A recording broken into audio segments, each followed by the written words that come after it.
ఉమ్మడి వరంగల్ జిల్లా వ్యాప్తంగా వినాయక చవితి వేడుకలు వైభవంగా సాగుతున్నాయి. ఉదయం నుంచే గణనాథునికి విశేష పూజలు నిర్వహిస్తున్నారు. పలు చోట్ల ఏర్పాటు చేసిన గణపతి మండలాలు విశేషంగా ఆకట్టుకుంటున్నాయి. ఇక మరింత సమాచారాన్ని మా ప్రతినిధి భాస్కర్ లైవ్ ద్వారా అందిస్తారు. కిరణ్మై ఉమ్మడి వరంగల్ జిల్లా వ్యాప్తంగా గణపతి నవరాత్రి ఉత్సవాలు ఘనంగా జరుపుతున్న పరిస్థితి. ఓవరాల్గా చూసుకుంటే ఇవాటి నుంచే గణపతి నవరాత్రి ఉత్సవాలు ప్రారంభమైన పరిస్థితి. ప్రస్తుతం మనం ఎంతో చారిత్రాత్మక దేవాలయం వేయి స్తంభాల గుడిలో ఉన్నాం. వేయి స్తంభాల గుడిలో గణపతి ఎంతో బ్రహ్మాండంగా గణపతి విగ్రహం ఏర్పాటు చేసిన పరిస్థితి. మనం చూస్తున్న గణపతిని ప్రతి సంవత్సరం కూడా ఆనవాయితీకి వస్తున్న పరిస్థితి. వేయి స్తంభాల గుడిలో శివుడి ఆజ్ఞతోటి పాటు శివుడు కూడా ఉంటాడు. ప్రధానమైన టెంపుల్. దాంతోపాటు ప్రతి సంవత్సరం కూడా వినాయక విగ్రహం కూడా వేయి స్తంభాలు కూడా ఏర్పాటు చేస్తే ఎంతో ఘనంగా 9 రోజుల పాటు ఘనమైన పూజలు చేసి తర్వాత నిమజ్జనం చేసే పరిస్థితి మొదటి నుంచి కూడా ఆనవాయితీ కొనసాగుతున్న పరిస్థితి. ప్రస్తుతం మనం ప్రధాన అర్చకులు ఉన్నారు, వారితో మాట్లాడే ప్రయత్నం చేద్దాం. నిజంగానే గణపతికి ఎందుకు ప్రత్యేకత అంతా సంతరించుకుంది, ఎలాంటి శుభకార్యం చేసినా ఏ ఫంక్షన్కైనా మొదటగా గణపతిని పూజించాల్సిన పరిస్థితి నిజంగానే తెలుసుకుందాం. మనతోటి స్వామి ఎట్లా ఏంటి అసలు గణపతికి ప్రధానమైనటువంటి ప్రత్యేకతలు ఏమున్నాయి, మొదటగా ఎందుకు గణపతిని పూజిస్తారు? ముఖ్యంగా మనము గణపతిని ఎందుకు పూజ చేసుకుంటాము అంటే ఆదవ పూజ్యవు గణనాథ. ఇందులో మనకు అటు వేదపరంగా కానివ్వండి, ఇటు సంస్కృతంగా కానివ్వండి, లేదా పురాణ ప్రకారం కానీ మనకు చెప్పబడి ఉన్నది. ఒకటి ఏమిటంటే ముఖ్యంగా అటు జంతు రూపంలో ఇటు మనుష్య రూపంలో ఉన్నటువంటి వారు నరసింహస్వామి వారి తర్వాత గణపతుల వారే. కాబట్టి శివప్రసాదము అలాగే వేదవ్యాసుల వారు. ఎందుకంటే ఈరోజు మేము ఏదైనా మంత్రం మనం కనీసం శుక్లాం వరధరం విష్ణు అని చదువుతున్నామంటే అది మనకు ప్రసాదించిన వారు వేదవ్యాసుల వారు.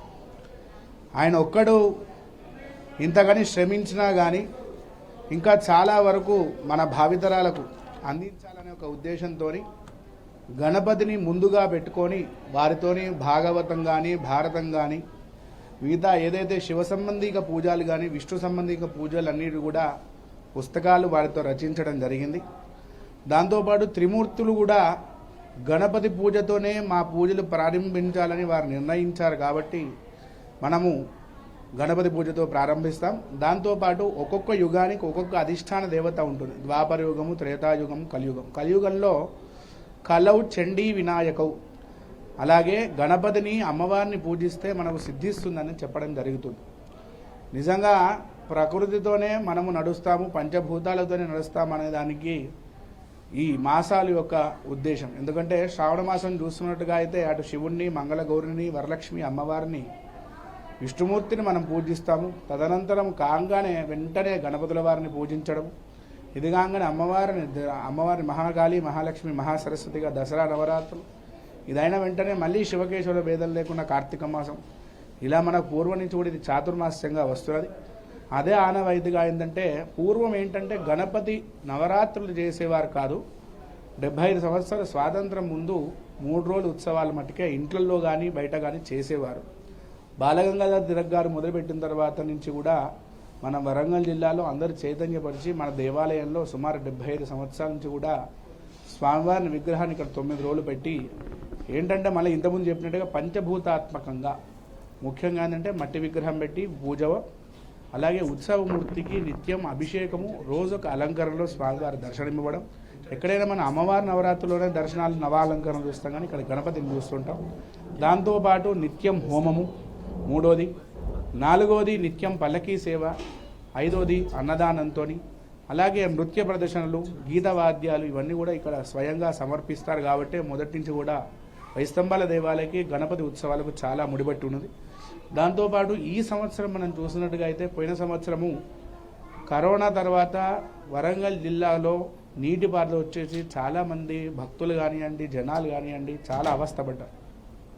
ఈ సంవత్సరం ఆ విఘ్నేశ్వరుడు దయనో మనం చెప్పలేము, దగ్గర దాకా వచ్చి కూడా ముప్పు అనేది తొగిపోయింది.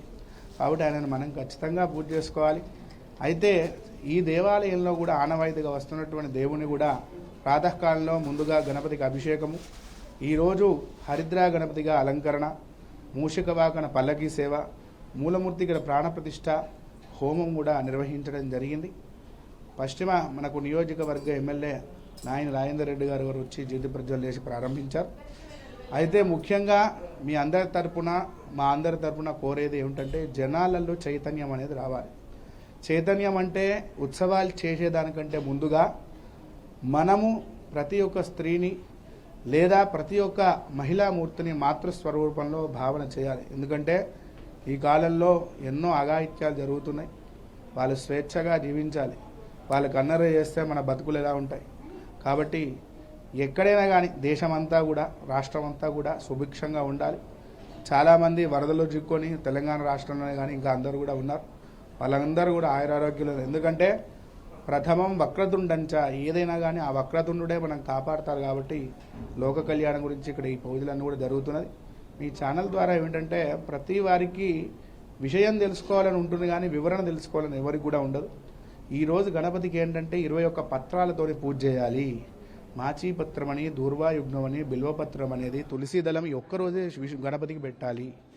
దాంతోపాటు ఏమిటంటే భక్షం భోజ్యంచ లేహ్యంచ చోహ్యం పానీయమేవచ, 5 రకాల నైవేద్యాలతోని భక్షాలు, కుడుములు, మోదకాలు ఇవన్నీ కూడా స్వామివారికి నివేదన చేయాలి. దాంతోపాటు మరి ఇవన్నీ చేస్తేనే స్వామివారు సుప్రియమవుతాడా అంటే వాటన్నిటికంటే ఆయనకి ఇష్టమైనటువంటిది ఏమిటయ్యా అంటే గుంజీలు తీయడం. గుంజీలు తీసి తలకాయ మీద 2 మొట్టికాయలు వేసుకుని అయ్యా నువ్వే నాకు శరణం అంటే నిన్ను కాపాడుతాను. విద్యలో కానివ్వండి, ఏ విషయంలో అయినా, సంతానం కానివ్వండి, కళ్యాణ విషయంలో ఆయన శీఘ్రకారుడు. అలాగే ఇక్కడ చారిత్ర 1000 స్తంభాల దేవాలయం కాకతీయులు నిర్మించినటువంటి దేవాలయాలు కాబట్టి విగ్రహాన్ని కూడా పూజ చేయడం వల్ల వాళ్ళకి త్వరగా సంతోషదాయంగా అన్నీ కూడా జరుగుతాయని ఆశిస్తూ మీ అందరూ కూడా వినాయక చవితి శుభాకాంక్షలు.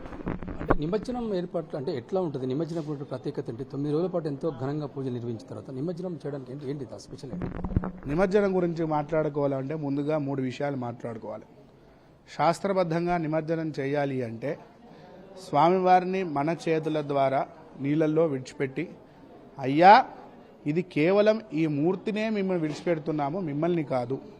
ఈ 9 రోజులు పూజ చేసినటువంటి నవరాత్రి ఉత్సవాలలో మీకు చేసినటువంటి ఏదైనా దోషం ఉన్నా కానీ దాన్ని మీరు తీసుకొని జలాలలో పంచభూతాత్మకంగా నీళ్ళల్లో మిమ్మల్ని విడిచిపెడుతున్నాము.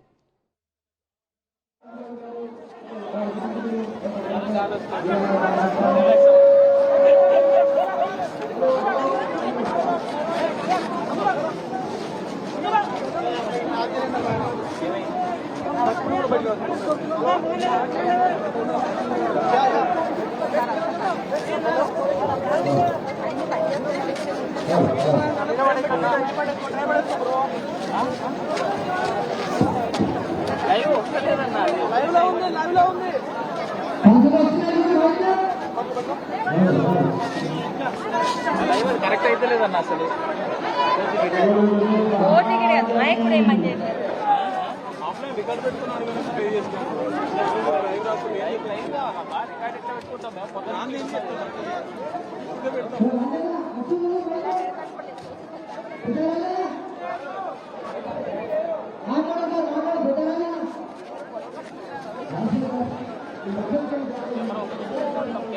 ఫ్రీగా దొరికిందని మా కెమెరాలో వాయిస్ వెళ్తాం. బయటలు తీసుకోవడానికి వాయిస్ వెళ్ళలేదని నాకు ఈజీగా వెళ్ళిపోవడానికి రెడీ అయిపోతాం మేము.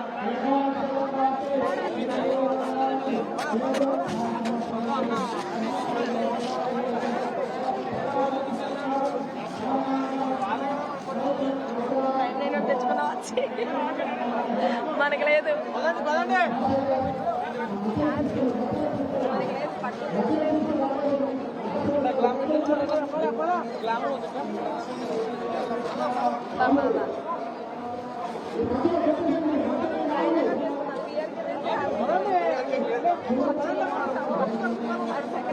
ఇలా ఏడిపించి తినేస్తున్నారు.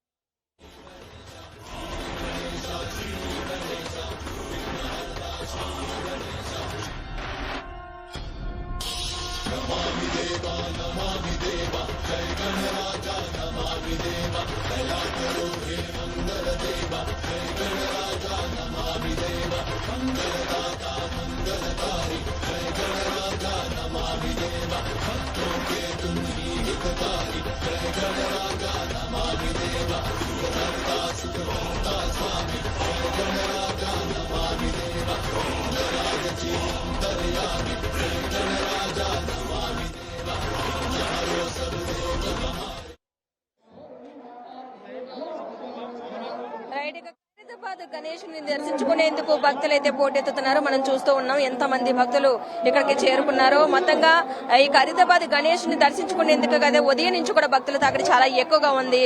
తెలంగాణ సీఎం రేవంత్ రెడ్డి కూడా ఇక్కడ రావడం జరిగింది. గణనాథునికి తొలి పూజ చేయడం జరిగింది. ఈసారి 70 అడుగుల గణనాథుని తొలి పూజ చేయడం జరిగింది. 70 సంవత్సరాల తర్వాత 70 అడుగుల గణనాథుని అయితే ఇక్కడ కొలువు తీరడం జరిగింది. ఈ నేపథ్యంలో భక్తుల తాకిడి కూడా చాలా ఎక్కువగా ఉంది. ఇక ఈ రోజు రేపు కూడా సెలవు దినాలు కావడం ఇంకా భక్తుల తాకిడి ఎక్కువగా ఉన్న నేపథ్యంలో దానికి తగిన ఏర్పాట్లు కూడా అధికారులు చేస్తున్నారు ఎప్పటికప్పుడు కూడా. మొత్తంగా మనం ఈ గణనాథుని చూసుకున్నట్లయితే కనుక ఈ సంవత్సరం 70 అడుగుల గణనాథుని అయితే ఇక్కడ సిద్ధం చేయడం జరిగింది. 70 ఏళ్లు అయిన సందర్భంగా ఈసారి 70 అడుగుల వినాయకుడిని సిద్ధం చేశారు. 7 అంకెకు ప్రాధాన్యం ఇస్తూ కూడా 7 తలలు 7 సర్పాలు 2 వైపులా 7 చొప్పున మొత్తం 14 చేతులతో ఇక్కడ విఘ్నేశ్వరుని అయితే కొలువు తీర్చడం జరిగింది. మొత్తంగా ఈ ఖైరతాబాద్ గణేష్ ఉత్సవ కమిటీకి సంబంధించి చూసుకున్నట్లయితే 28 అడుగుల వెడల్పుతో విగ్రహాన్ని ప్రత్యేకంగా తయారు చేయించారని అనుకోవాలి. 70 అడుగుల పొడవు 28 అడుగుల వెడల్పుతో ఈ విగ్రహాన్ని అయితే తయారు చేయించారు. మొత్తం ఉదయం నుంచి కూడా భక్తుల తాకిడి చాలా ఎక్కువగానే ఉంది. అధికారులు కూడా ఎక్కడికక్కడ ఏర్పాట్లు కూడా చేయడం జరిగింది. ఉదయం నుంచి కూడా భక్తులకైతే లడ్డూ ప్రసాదంగా కూడా ఇవ్వడం జరుగుతుంది. ఎక్కడికక్కడ సెక్యూరిటీతో ఉండడం జరిగింది. ఇప్పటికే మనం చూసుకున్నట్లయితే కనుక కాంగ్రెస్ మంత్రులైనటువంటి పొన్నం ప్రభాకర్ అదేవిధంగా దానం నాగేందర్ కూడా రావడం జరిగింది. తెలంగాణ సీఎం రేవంత్ రెడ్డి అదేవిధంగా ఏఐసీసీ ఇన్ఛార్జ్ దీపాదాస్ మున్షి కూడా ఉదయం రావడం జరిగింది. తొలి పూజ కార్యక్రమంలో కూడా పాల్గొనడం జరిగింది. మనం ఇప్పుడు చూసుకున్నట్లయితే కనుక అటు బీజేపీ నేత అయినటువంటి ఈటెల రాజేందర్ కూడా రావడం జరిగింది గణనాథుని దర్శించుకునేందుకు. ఇక్కడ భక్తుల తాకిడి కూడా చాలా ఎక్కువగానే ఉందని అనుకోవాలి. ఉదయం నుంచి కూడా భక్తుల తాకిడి కూడా చాలా ఎక్కువగానే పెరుగుతూ ఉంది. అవైనా మనం చూస్తూ ఉన్నాం లైవ్ లో ప్రస్తుతానికి ఎంత మంది భక్తులు ఆ గణనాథుని దర్శించుకునేందుకు వచ్చారో కూడా మనం చూస్తూ ఉన్నాం. మొత్తంగా ఖైరతాబాద్ అనగానే గణనాథునికి ఒక రకమైన తాకిడి ఎక్కువగానే ఉంటుంది. హైదరాబాద్ మొత్తంగా మనం చూసుకున్నట్లయితే గనక ఈ గణనాథునికి సంబంధించి కూడా భక్తుల తాకిడి చాలా ఎక్కువగానే ఉందని అనుకోవాలి.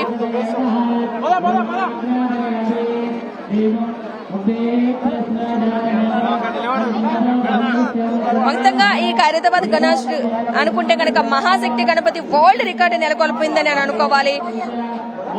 ఏ సంవత్సరానికి ఆ సంవత్సరం కూడా 1954 మొదటి ఒక్క అడుగుతో ప్రారంభమైన ఈ గణనాథుడు ఇప్పుడు 70 సంవత్సరాలలో 70వ అడుగుకైతే చేరుకోవడం జరిగింది. మనం చూస్తూ ఉన్నాము ఎంత భక్తుల తాకిడి ఎక్కువగా ఉందో. ఉదయం నుంచి కూడా ఈ తాకిడి పెరుగుతూనే ఉంది. ఇక మరి కాసేపట్లో అంటే 3 గంటల ప్రాంతంలో కూడా గవర్నర్ కూడా వచ్చే అవకాశం ఉన్న నేపథ్యంలో దానికి సంబంధించి కూడా ఇక్కడ ఏర్పాట్లు చేస్తూ ఉన్నారు పోలీసు ఉన్నతాధికారులు. ఇప్పటి వరకు కూడా మనం చూస్తూ ఉన్నాం.